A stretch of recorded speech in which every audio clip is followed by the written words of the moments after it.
नमस्कार। मैं एस्ट्रोलॉजर प्रमिल चतुर्वेदी।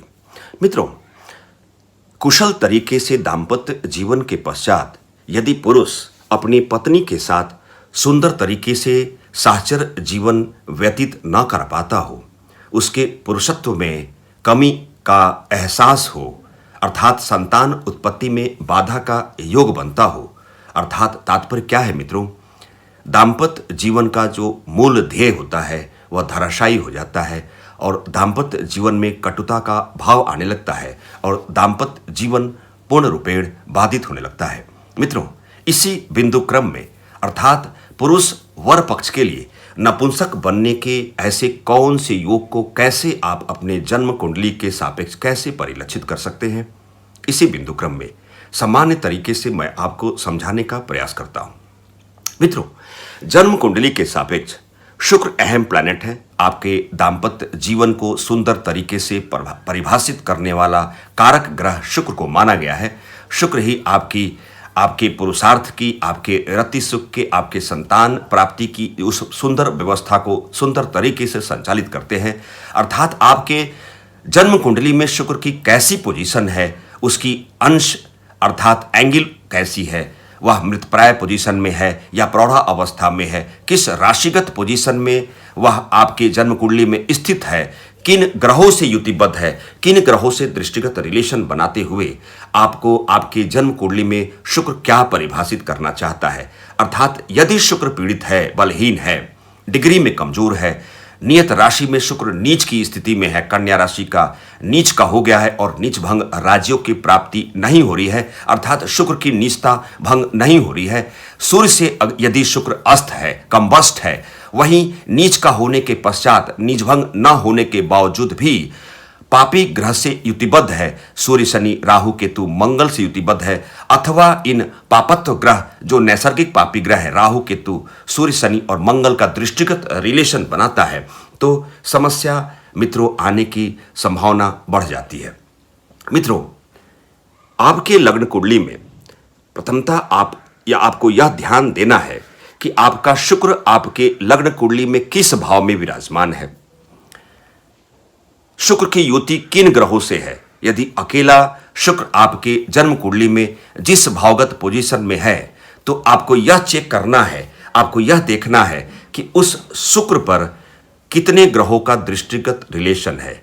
मित्रों, यदि आपके जन्म कुंडली में उस शुक्र पर जिस भावगत पोजीशन में शुक्र विराजमान है, उस शुक्र पर शनि अथवा राहु या शनि राहु दोनों ग्रह का दृष्टिगत रिलेशन है, अगर सहसंबंध ऐसे बने हुए प्रतीत हो रहे हैं, तो पुरुष के लिए, वर पक्ष के लिए नपुंसक योग बनने का कारण बनता है।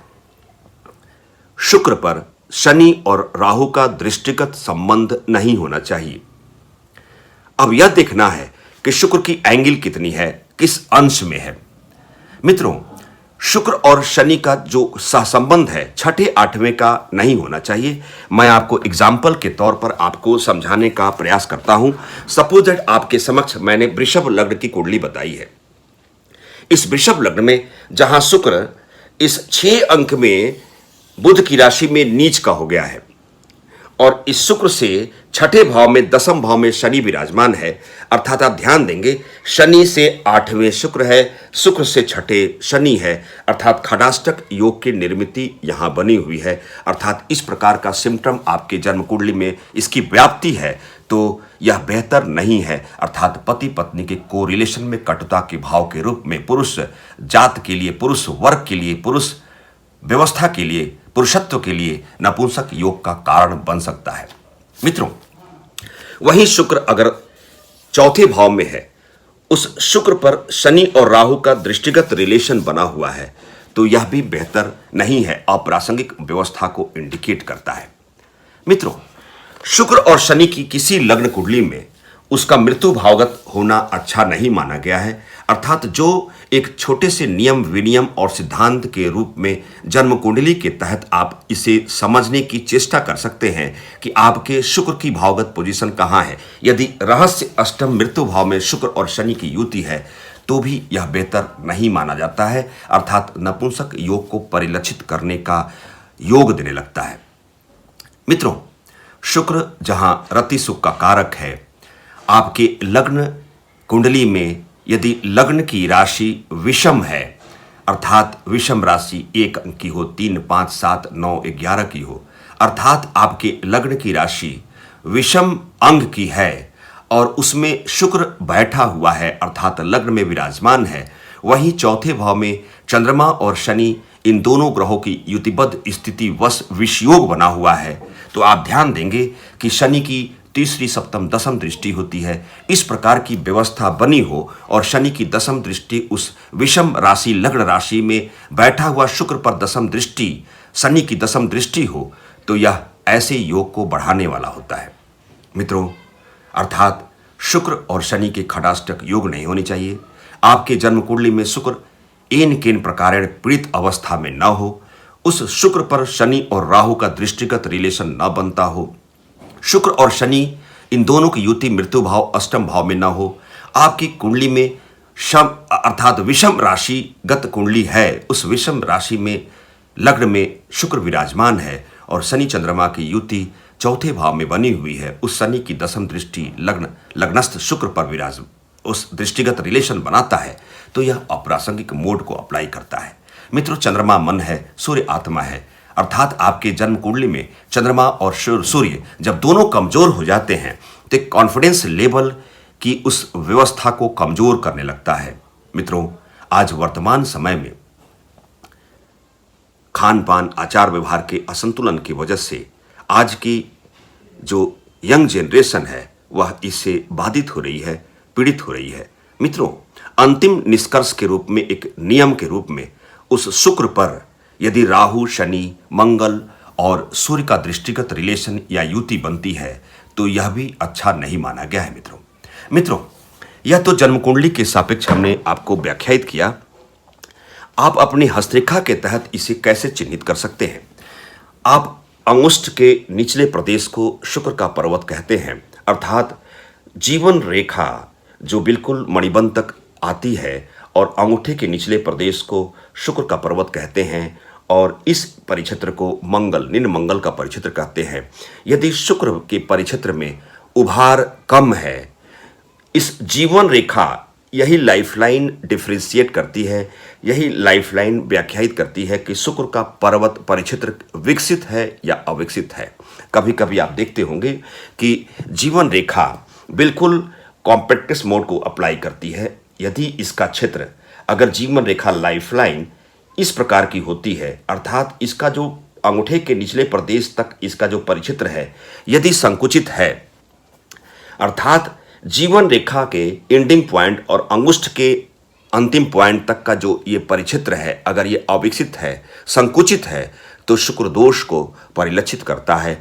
और इसी शुक्र के परिक्षेत्र में अगर वर्टिकल हॉरिजॉन्टल लाइंस बने हैं, जंजाल बना हो, तो बेहतर नहीं माना गया है, अर्थात नपुंसक योग को परिलक्षित करता है। उसको परिलक्षित करने वाला एक चिन्ह विशेष के रूप में दर्जा दिया गया है।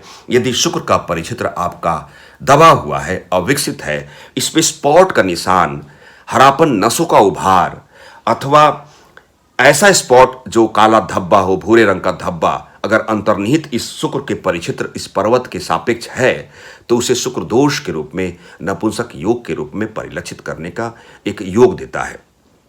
यद्यपि यदि शुक्र आपका बहुत विकसित है, स्ट्रांग है, बिल्कुल उभरा हुआ है, उभरने के पश्चात इसके बावजूद भी अगर जीवन रेखा का जो लाइन है यह संकुचित व्यवस्था बनी हुई है और उभरे होने के बावजूद भी हॉरिजॉन्टल वर्टिकल्स लाइन बने हुए हैं, उस पे स्पॉट और हरापन, नसों का उभार बना हुआ है, इसका तात्पर्य है मित्रों कि जो भी जातक विशेष है, अगर यंग जनरेशन का भी है, तो उसके आचार व्यवहार में असंतुलन है, उसके खान पान में असंतुलन है, वह व्यसनी हो सकता है। अपने सुंदर तरीके से जो उनकी दिनचर्या की जो प्रस्तुतिकरण होनी चाहिए वैसा नहीं है मित्रों। नपुंसक योग बनने के एक ऐसे दुर्योग जो दाम्पत्य जीवन को बाधित करते हैं, संतान उत्पत्ति के बाधा के रूप में प्रकटीकरण की उस व्यवस्था को आगे बढ़ाते हुए दाम्पत्य जीवन और इस जीवन की सुंदर व्यवस्था को कमजोर करते हैं। मित्रों, यदि ऐसी बात है तो प्रथमतः आप अपने आचार व्यवहार का सुंदर संतुलन रखें, सूर्य की उपासना करें, दुर्गा जी की विशिष्ट आराधना में आप तल्लीन हो जाएं, अर्थात प्रातःकाल यथाशीघ्रता में उठने का प्रयास करें, योगा करें। आप स्पिरिचुअली तरीके से, आस्थावान तरीके से ईश्वरी भजन में आप विश्वास करते हुए उस परिक्षेत्र में पदार्पण कराएं स्वयं का। पूजा उपासना के साथ दुर्गा जी की स्तुति में आप देवी सुक्तम तंत्रोक्त का पाठ करें। दुर्गा जी के विशिष्ट मंदिर में शुक्रवार की तिथि को दर्शन करें। आप शुक्रवार के उस दिन को खट्टी चीज़ ना खाएं। आप अपने खान पान उस व्यवस्था में आप खट्टी चीज़, अचार हो, आप जो तीखे चीज़ों का सेवन बंद कर दें। इसके साथ मित्रों, तांत्रिक विधान के तहत जो शुक्र से संबंधित प्रिय वस्तु विशेष है, मिष्ठान, सफ़ेद मिष्ठान की बात करें, शक्कर की बात करें, इत्र का दान, चावल का दान, अर्थात जो भी शुक्र का प्रिय वस्तु विशेष है, चांदी का दान आप शुक्ल पक्ष के शुक्रवार, पूर्णिमा, एकादशी, प्रदोष या अमावस्या में आप अपनी इच्छानुसार आप उस तिथि का चयन करते हुए, विशेष मुहूर्त का चयन करते हुए आप दान के प्रोसेस को इस्तेमाल में लावें। मित्रों, शुक्र की यह दुर्व्यवस्था से और जो हमने योग बताए हैं आपके जन्म कुंडली में, यदि ऐसे योग है तो प्रथमतः आप आचार व्यवहार का सुंदर संतुलन रखें। घबराने की कतई आवश्यकता नहीं है, बिल्कुल इससे निजात की प्राप्ति आपको होगी। पुनश्च उसके पश्चात आप डॉक्टरी सलाह लें।